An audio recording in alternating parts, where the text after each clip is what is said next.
નમસ્કાર દર્શક મિત્રો, સ્વતંત્ર સમાચારમાં આપનું હાર્દિક સ્વાગત છે। મિત્રો, ભૂકંપ એટલે કે 2001 બાદ જ્યારે કચ્છમાં ભૂકંપ આવ્યો તેના બાદ જે જમીનના ભાવ હતા એ રાતોરાત એ જમીનના ભાવ વધ્યા હતા।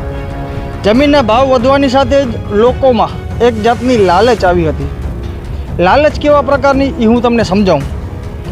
આજે આપણા દેવસ્થાનોની જગ્યા હોય, આપણા કુળ દેવતાઓની જગ્યા હોય, જે ગામના લોકો અથવા કોઈક મંદિરના નામની બોલતી હોય એટલે કોઈક દાતાશ્રીઓ દ્વારા એ જમીન મંદિરને ભેટ કરવામાં આવતી હોય છે। આજે એવી જ એક જમીન છે જે અત્યારે હું તમને સર્વે નંબર અત્યારે હું બાજુમાં મારા દ્રશ્યોમાં હું તમને દેખાડી રહ્યો છું। આ ગામ છે વરસામેડી ગામ।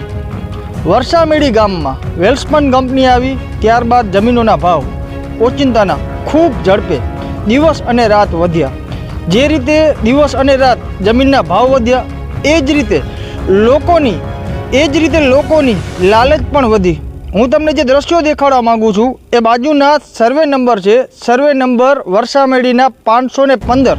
તમે દ્રશ્યોમાં જોઈ શકો છો। અત્યારે આ જે સર્વે નંબર છે એ સર્વે નંબર વરસામેડી મોમાઈ માતાજીનું મંદિર આવેલું છે એ મંદિરની આ જગ્યાના આ સર્વે નંબર છે। હવે આજે આપણા જે મંદિરો આવેલા છે, આપણા જે દેવસ્થાનો આવેલા છે એ જગ્યા પણ આજે સુરક્ષિત નથી। આ રીતે અત્યારે મંદિરની જગ્યા જે હોય છે એનો વેચાણ કરવામાં આવી રહ્યો છે। તો આજે જ્યારે વેચાણ કરતા હોય છે, આજે જ્યારે અધિકારીઓ શું કોઈ જાતની તપાસ નહીં કરતા હોય તો આ એક મંદિરની જગ્યા છે, આ એક ધાર્મિક જગ્યા છે, એનો આવી રીતનો વેચાણ કરી દેતા હોય છે। હું તમને મિત્રો ડાયરેક્ટ મેં તમને સર્વે નંબર જણાવ્યા 515 સર્વે નંબર છે, એ મોમાઈ માતાજીના મંદિરની જગ્યા છે। અને હું તમને નોંધ નંબર આપું, નોંધ નંબર છે 270। આ વરસામેડીની આ જગ્યા છે। અનેક એવી વરસામેડીની જે ધાર્મિક જગ્યાઓ હતી એ ડેવલપર્સ હોય કે પછી આવા જે લોકો હોય જે વહીવટ કરતા હોય મંદિરના, એના દ્વારા બિનદાસ વેચી નાખવામાં આવી। આ કરોડો રૂપિયાની અત્યારે જમીન જે મંદિરને ખરેખર જે મંદિરના હકની જગ્યા હતી એ પણ અત્યારે એના સોદા થઈ જાય છે।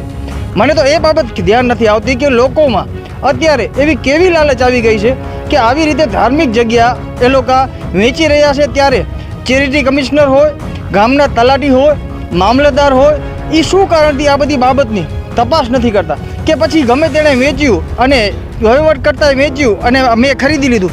અત્યારે એવો તાલ થઈ રહ્યો છે। શું ખરેખર આમાં જે અધિકારીઓ છે એની પણ એટલી જ એનો રોલ હશે? બાકી આ બધા વિષયને લઈ અનેક ધાર્મિક જગ્યાઓનો કચ્છમાં વેચાણ થઈ ગયું છે।